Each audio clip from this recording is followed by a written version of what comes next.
Next session is on planning a successful advocacy campaign. The moderator for this session is Mrs. Karuna Gopal. Could I please have you up on stage? Karuna is an internationally acclaimed thought leader, keynote speaker, and an advisor on smart cities. She's president of Futuristic Cities and has been inducted into the Bharatiya Janata Party recently. For those of you who don't know, the Bharatiya Janata Party is the ruling political party in India at the moment. Karuna is a recipient of the Women Leader, Women Innovator, and Youth Icon Awards. Currently, she's developing a smart city protocol for Indian cities. Our panelists include Dr. K.R. Gangadharan. Dr. Gangadharan is president of the International Federation of Aging and director of the Heritage Hospital and chairman of the Heritage Foundation. Dr. Gangadharan established India's premier private healthcare facility for the elderly, known as Heritage Medical Center at Hyderabad in 1994. And since then, this facility has grown to offer home, healthcare, and Kshetra, an assisted living facility. Dr. Gangadharan serves several committees constituted by the Government of India. Our next panelist is Mrs. Anupama Datta, Director of Helpage India. She has worked in the development sector on various issues, including developmental induced displacement, rights of women, worst forms of child labor, and elementary education system in India. And our last panelist for this session is Dr. Adish C. Aggarwala. Dr. Adish. Dr. Adish is president of the International Council of Jurists and chairman of the All India Bar Association. He's a gold medalist and a PhD in law. He is designated as a senior advocate, a dynamic and high-profile lawyer, writer, and social activist. Dr. Adish was the youngest vice president of the Supreme Court Bar Association and the youngest elected vice chairman of the Bar Council of India.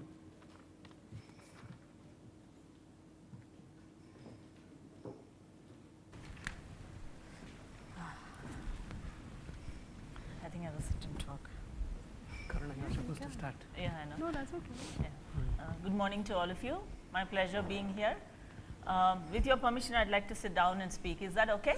Yes, that is the best. And I hope this is working. Is this working? Is this working? Yeah, I'm sure. Okay. Okay.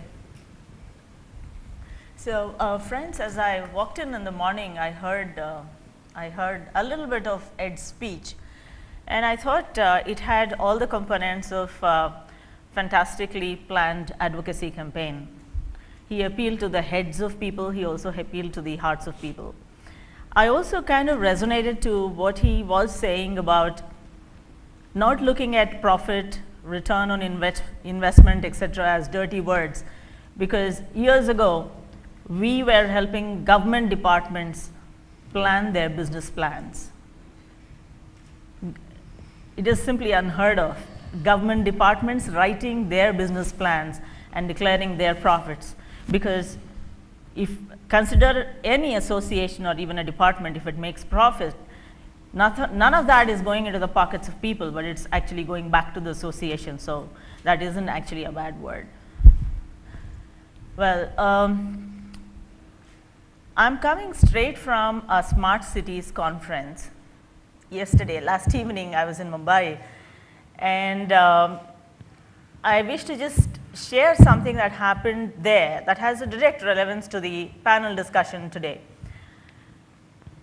The Smart Cities business, friends, is something to the tune of $200 billion business that's happening around the world.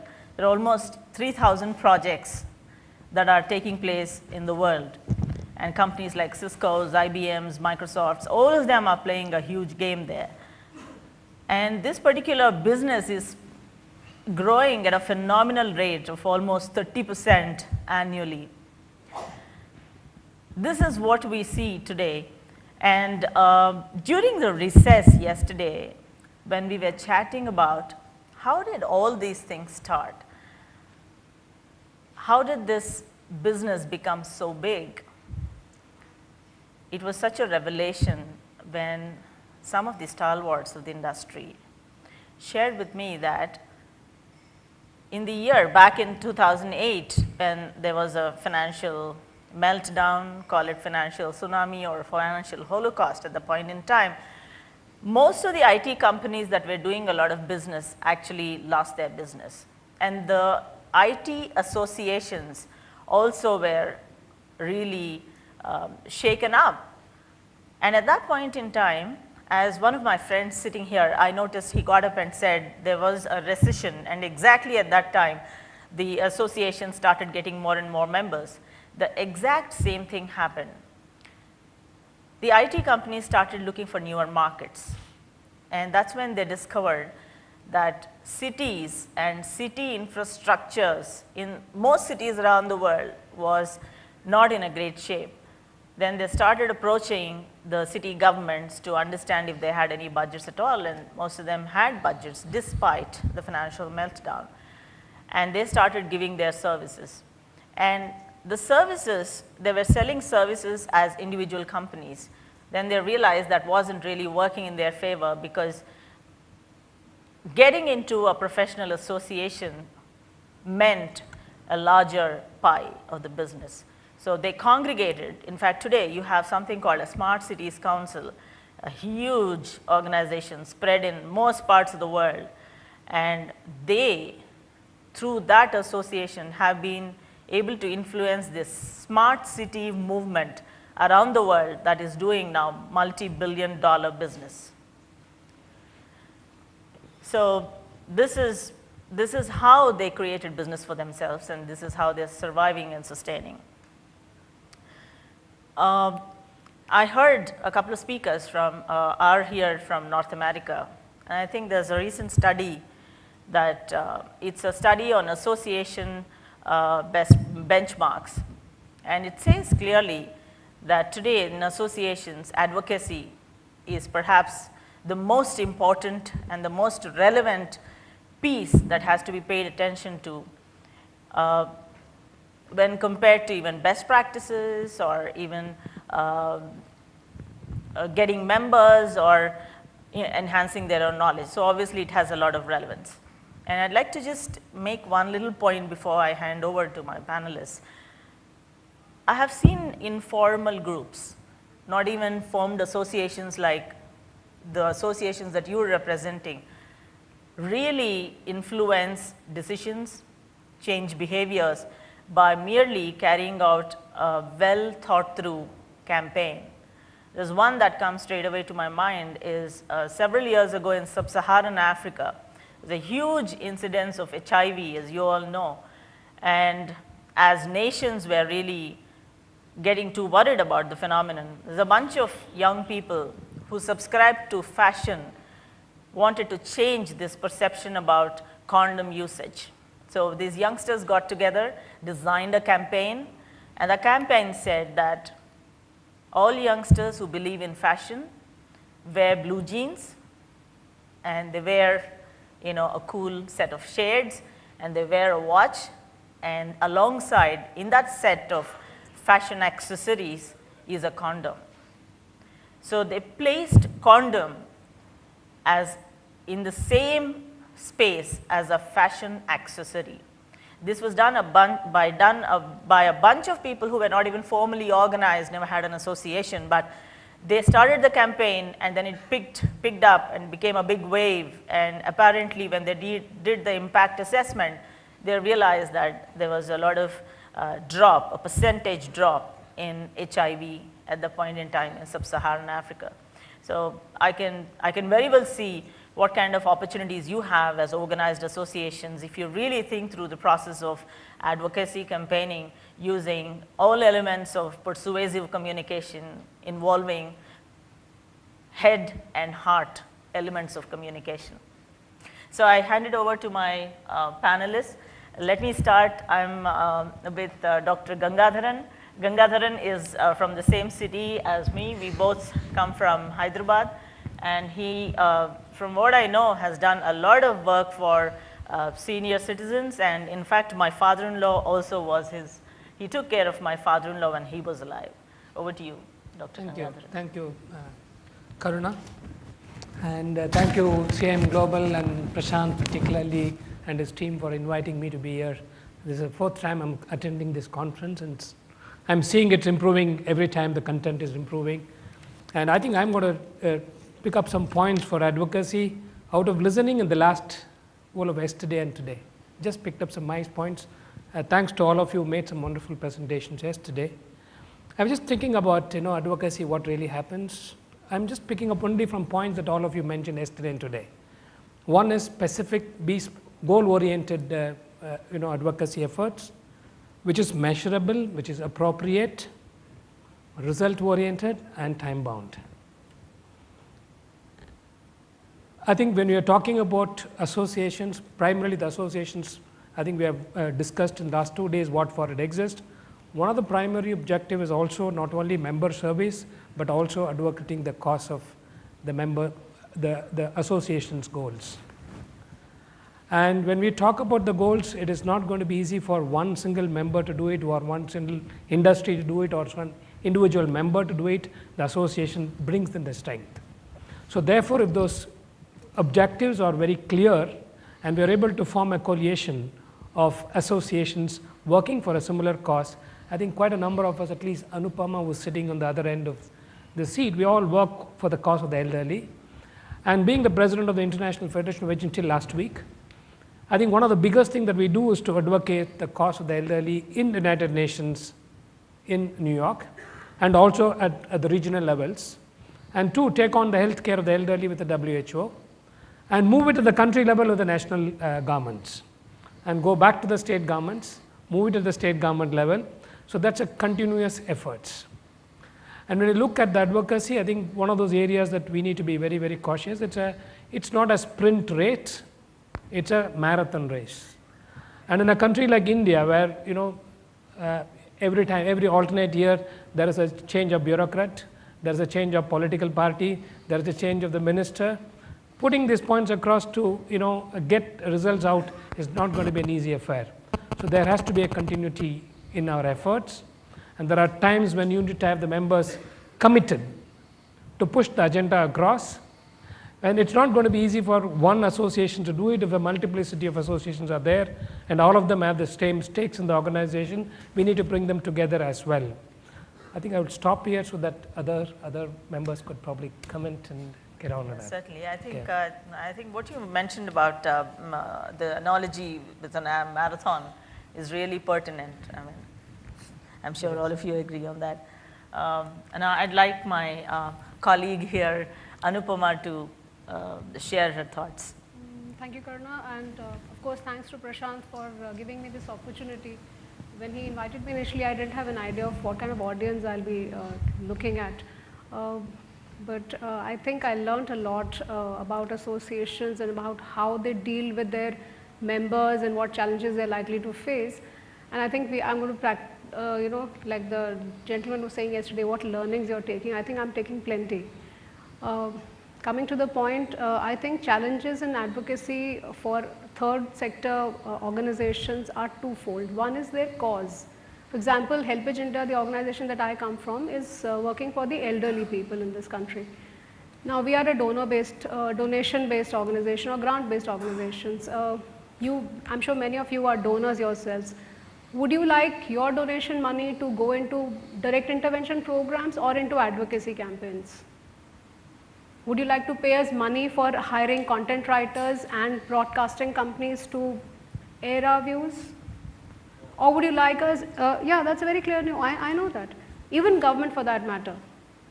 And if you look at what the sector I come from, I was discussing with very bright young women in the morning, how the sector is getting treated by the government of India. FCRA, I don't know how many of you are aware of that. We can't take money from international sources, we can't take money from foreign sources for doing advocacy. Internally we don't get money, externally we're not allowed, then how do we put forth our point of view? And in advocacy, I'm sure all of you will know that besides content and medium, there's also the target. We are talking simultaneously to government, to policy makers, to academicians, to public at large, to our own target groups, like for example elderly. Supposing I want to give a campaign on healthy aging. Supposing we want to do a campaign against elder abuse, how do I talk to them? And who are the, and if I employ experts to give me that 30-second message, I need to pay money. Because these are like, these are very premium service sector industry. So nobody will do it free for me. So challenges, of course, it's not that we don't know how to do it, just that we don't have the money. And in-house also, just the previous session they were discussing of how to retain talent. I was actually surprised because yesterday we were all talking about motivation and rap and all that. But today morning again we came back to the same thing, that talent can't be retained if you can't pay them $1 million.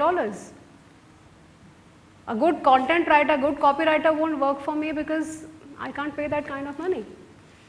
So we need to make changes in the government regulations. Is government facilitating our advocacy campaigns?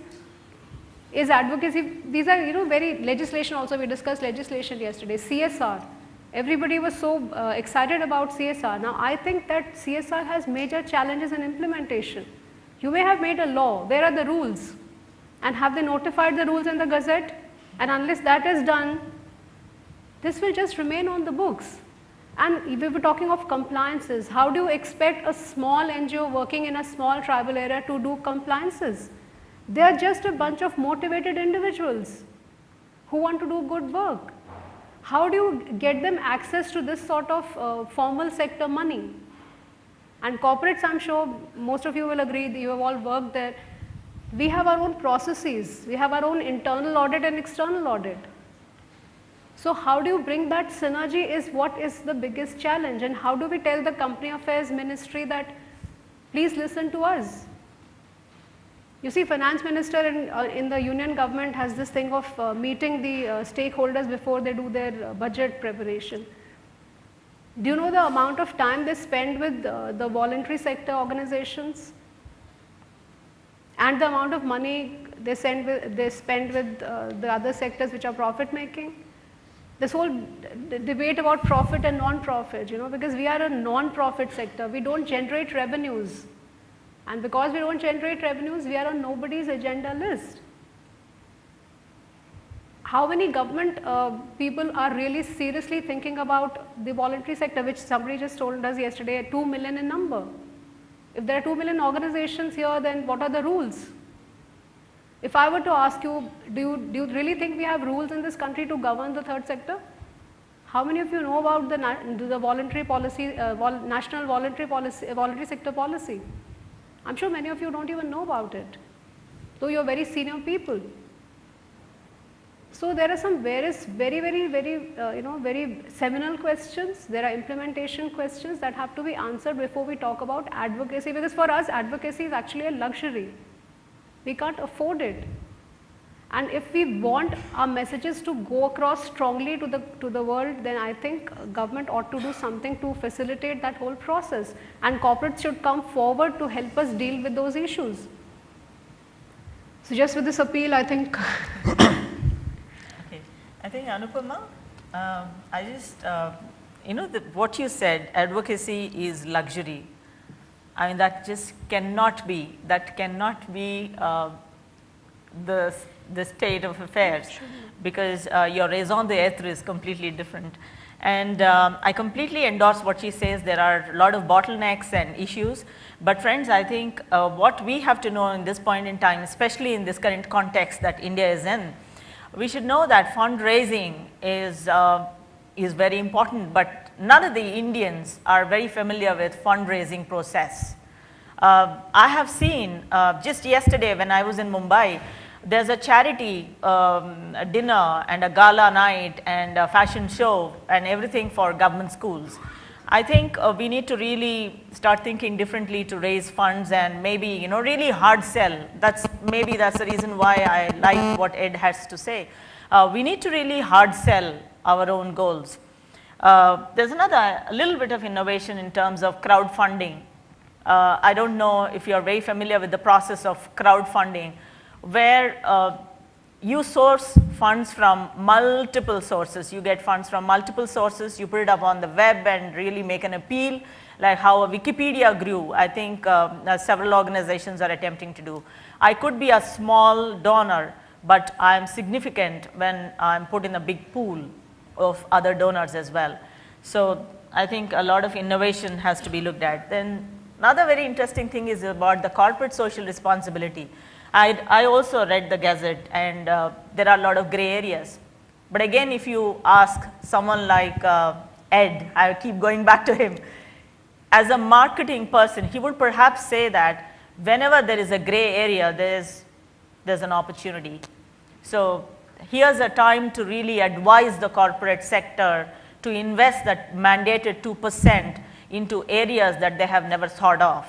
So what you might now start to really do is to evangelize the cause and go with a marketing, let's say tools and techniques. And I think a little movement is what I see.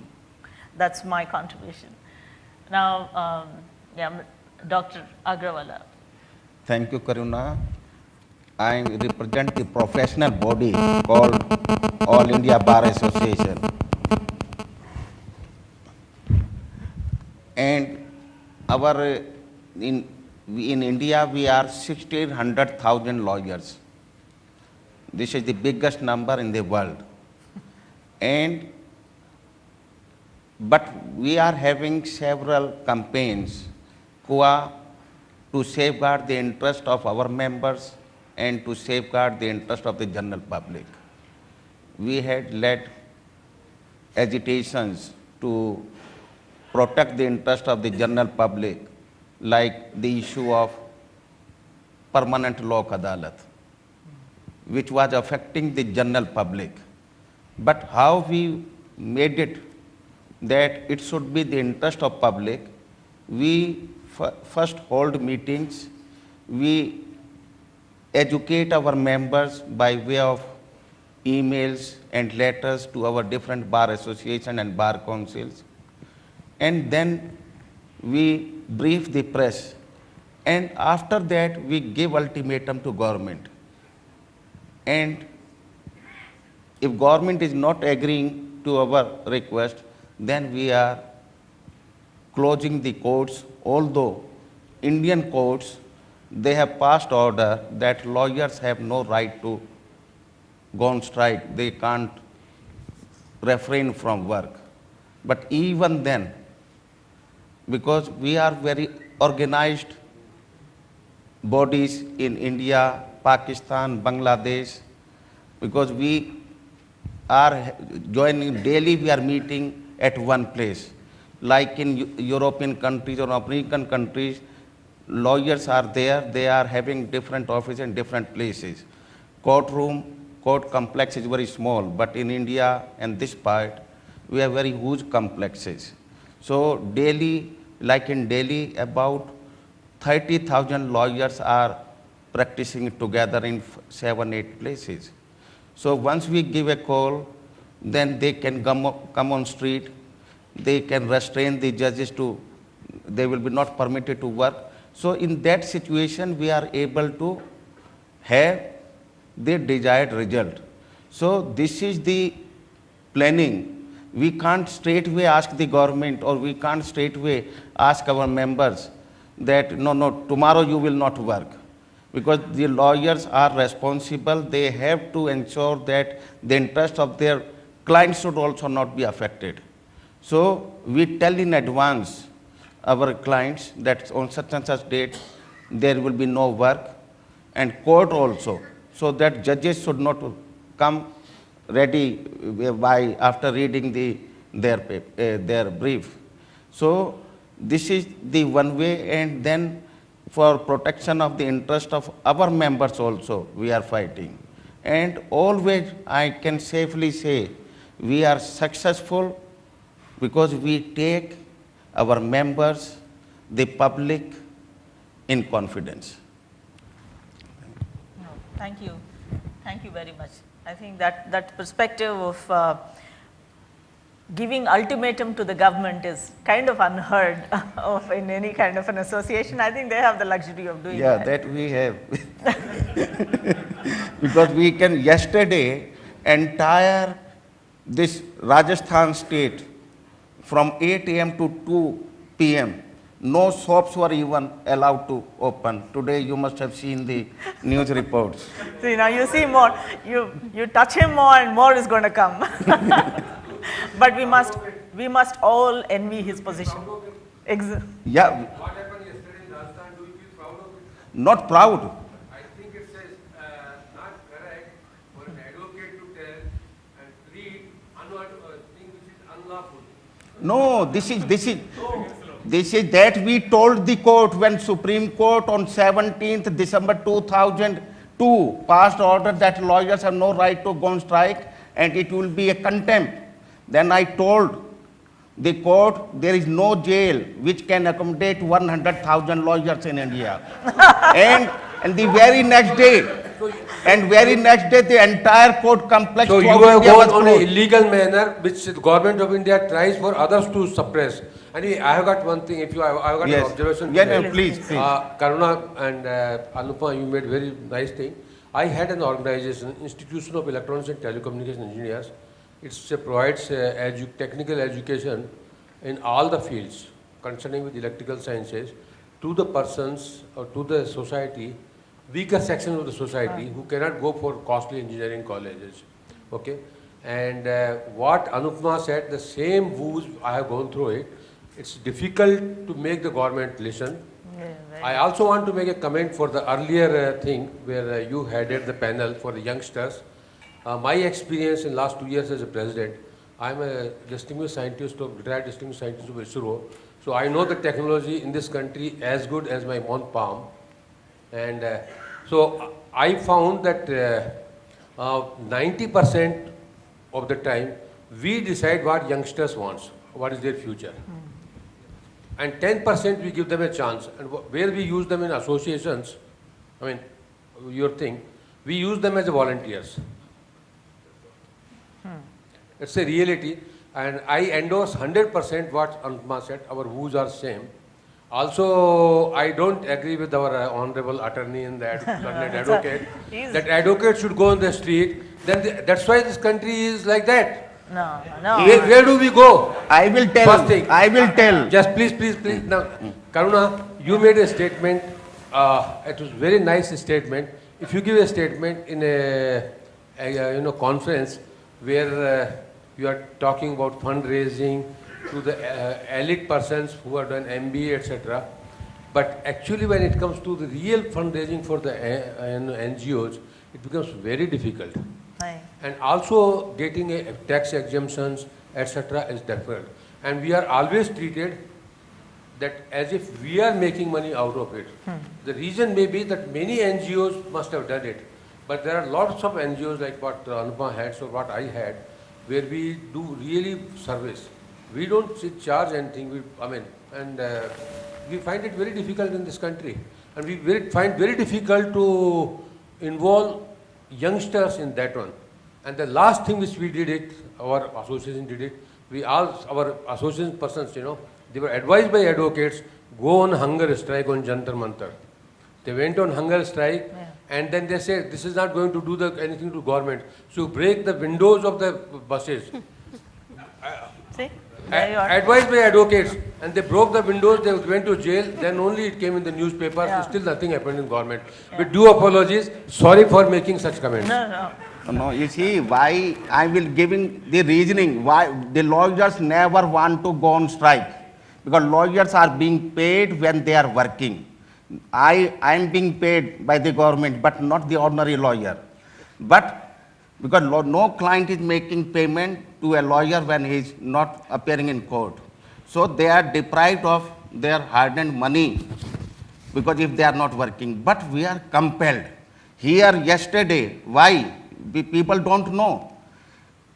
Session judges were caught red-handed by taking money. For last 5 years, no action was being taken by the High Court, this High Court of Rajasthan. So many cases, they are not taking action. They take action against the lawyers, but not against their corrupt judges. Likewise, the outgoing Chief Justice of India, Justice P. Chadashevam, wanted to become the governor I had to write a letter to the Honorable Prime Minister explaining how you can appoint him. He was the head of one institution, and he is going to be dictated by the federal government or the provincial government whose governor he will be made. So this will lower down the dignity of judiciary. Pardon? No.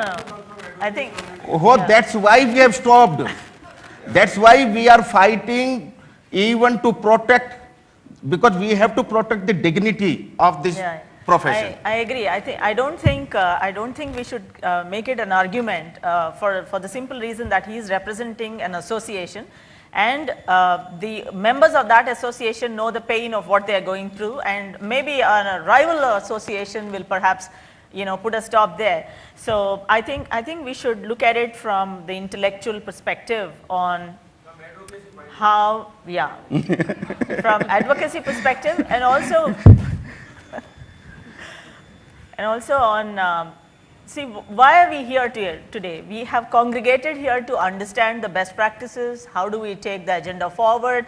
What are the tools and technologies available? How could we aggregate our skills and knowledge and carve out a niche for this association here? So if we have heard different perspectives from my panel here, that should perhaps add to your repository of knowledge, and we should be able to really draw value from that. I love the honesty in Anupama's presentation. And this is where people like you, who are perhaps heading very successful associations that have gone into the market to raise funds and perhaps have deployed different types of techniques to enthuse, negotiate, bulldoze in whatever way to raise funds and get people there. I think you should be able to help her, and that should be the goal of this congregation. At least that's my perception. Any questions?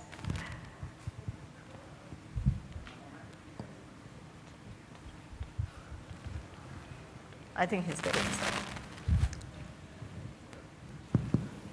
I just want to share with you some out-of-the-box thinking, like you talked about crowdfunding in terms of advocacy also.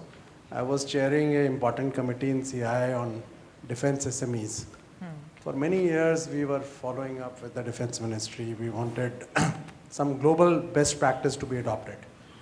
And nothing would happen, although it was a stated objective, they want more indigenization, but it wasn't happening. And one day, the head of Boeing in India made a presentation saying that we worked with a small company in South Africa, this is what we accomplished. Suddenly it occurred to me that instead of talking to the Ministry of Defense, I said we have a federal ministry for small business, the MSME ministry. So I told this Boeing guy, you come along with me and whatever you said here, you say this to the MSME secretary.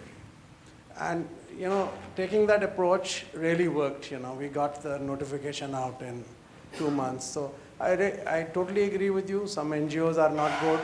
Maybe government is concerned. But the NGO that you represent and the cause that you represent, one would like to help. And if foreigners are willing to fund you and they have some regulation coming in the way, that needs to be corrected. But I guess two things which come out, crowdfunding, thinking out of the box, and even on advocacy, taking a little different approach many times would work. Otherwise, moving the government is tough. Exactly. In fact, I would add to this, taking it differently is, I have seen when you go as a single person, as a head of an association with a representation to the government, nothing is going to happen. You perhaps go with 10 people, a little might happen. 1,000 people, a little more. So here we start realizing the power of activism. So if you really can enlist people into your organization who are activists, who can perhaps get onto the streets and then expose certain, certain areas, then I think it's going to come. I'll give a simple example. There was an organization that's working in the environment protection, etc. They had a mandate to clean up the lakes. This is bad. Yeah, they had a mandate to clean up the lakes, and these people were short of funds, And they got the information that certain funding was allocated, but they never saw that funding coming at all. And these people would go to the government, place a representation, make speeches, make meetings. Nothing actually happened till someone actually filed a PIL in the court. So public interest litigation, my friends, is one hell of a tool, is one powerful tool to really see a lot coming your way. And the minute it was announced and the papers talked about it, there was a survey that was done, and they discovered that almost some 75 crores were lying unused that was dedicated for that. So at least the first step was taken, that money was given, and then they started the process. So we might have to take different routes to achieve what we set out to, and activism is one real powerful area. Is there a mic there? I would want you or three to answer. Yeah, I'm Aggarwala from Indian Institute of Finance. I'm basically a professor of finance. Interesting to hear about Helpage, and a lot of NGOs have the same issue of financing in specific. Why don't the NGOs think about developing a self-sustainable model when Lijjat Papad can utilize women from small towns and villages who do not know, have not studied in schools and colleges, and can create a power which is revenue generating and profit generating, when these people who are in the Helpage setups, which have grown older, may not be physically so fit, but have had accumulated a large number of skill sets over their span of life, create and utilize that knowledge and structure to generate revenue, at least to make it self-sufficient, which most NGOs like Helpage do not think about. I think depending on either government sources or private entrepreneurs, they will come with a motive. They will have something which will be always back. Anyone who gives money, if you give money something out, you will have some motive which comes with it. I think to be a little more self-sufficient, India today is self-sufficient. The world knows about it. Why can't we think about it? And I think it is important for most of us as organizations or associations to think about creating those self-sufficiency models. Thank you. Would you like to say something? Yeah, sure. Professor, very valid point, financial sustainability and models. If you look at this 2 million number that we are talking about, if you look at the Baines report, there are a million other reports on the nature of organizations in the what is called the third sector, you'll be really surprised, because there are organizations where if you look at their MOA, you will find at least 20 to 25 objectives of the organization, because when money comes into women's causes, they add women's empowerment. When it comes into children's education, they say children's education. So that is their model of sustainability, the multiple causes. That's one very big thing. And I think we're running short of time. I'll quickly say, and then there are organizations like Helpage. We don't have a problem of financial sustainability. We have a very robust model of fundraising. We have about 1 million individual donors in the country. But our issue is that the money that they give us is not for advocacy, it is for doing direct intervention projects. They want that money to go for a health camp, they want that money to go for eye care operation, they want that money to go for income generation projects. They don't want that money to be spent on some fancy ad in the newspaper, or for going and talking to the right people in the right places. That is the challenge that we are facing. It's not that our projects are not starved of funds, because we have a very robust model inside. I think then you should lobby. You should lobby for a percentage of your funds to be used for that. I think Mr. Gangadharan has done that, right? You've done that. Yeah, but I think our model is very different from Helpage model. I think the advocacy model. But I think our professor suggested. Yeah, we do have a career. I think you are part of that. You have been part of that in the earlier years. We do what is called career planning, second career planning. Second career plan. We bring them together and give them education wherever they need to have some inputs. We give them, quite a number of them. We get them employment, and there are a lot of people who come to us seeking employment, particularly the lower middle class. And there are also a lot of people. I think in India still the voluntarism is not picked up adequately. That's one of the areas that we are trying to advocate. There are associations, for example, elderly, a lot of associations there. I think what I'm always a little scared about is the approach that he was talking about, almost going on a litigant mode. This may not be very possible for every sector of people. Yes, that is It's something the one only needs to be- lawyers have. It's very, very carefully we have to handle. I think, We are I together, remember, na, I that think was- one of that those is- years, we were having some national review of the policy, and that particular day there was a senior citizens going on a protest in the country. And some of us were sitting in the committee, and we were asked to participate in it. Now we are part of the Government of India Constituted Committee, we are reviewing the committee, so we have to be very carefully handling our position. We couldn't participate in it, nor we could subscribe to the thought process they can go for a protest. So all of us never had a meeting on that day, that's the maximum that we could do. I think we need to be very cautious about these kind of issues, and I think we are all talking about some of those issues where there is no adequate attention paid by the government. I think the public themselves are not empowered to do all this work. I run a hospital for elderly where it's paid for, it's not free service. But I can tell you, people just dump and go. I am sorry for using a very strong word. They just dump and go. In a country like ours, where we do not want old people to be dumped, but we don't mind looking after them, but the people come. I remember very recently a gentleman was 101 years. He was healthy, extremely healthy. The son and the daughter-in-law were in 80s. It's not something very common in India. They said, we don't know how to manage him, we got ourselves old. So they put him in the hospital saying some sickness. We found him extremely healthy. And we are very scared that he's going to die in our hospital because they brought him into the hospital. It took a lot of pain for us to really send them back home. And those husband and wife, they were crying that they don't know what to do with this old man at 101. So this is a very typical situation that happens. So when you're talking about it, do we ask the government to do something about it?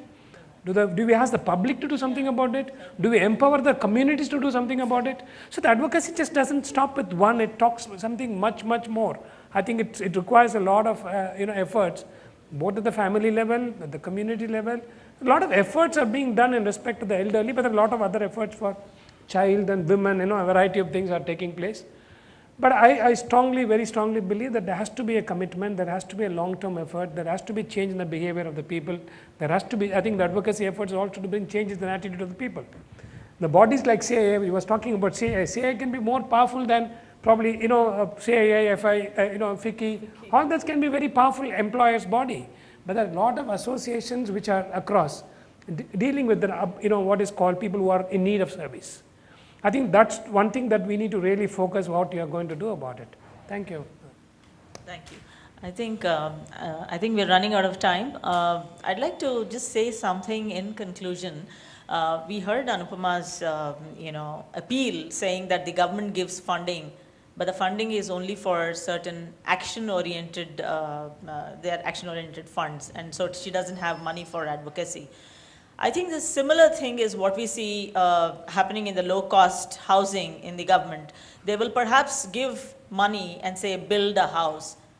But the very same government doesn't understand that to build a house, there has to be a plan. So who's going to fund the architects? Who's going to, look at paying for a design person or a plan person?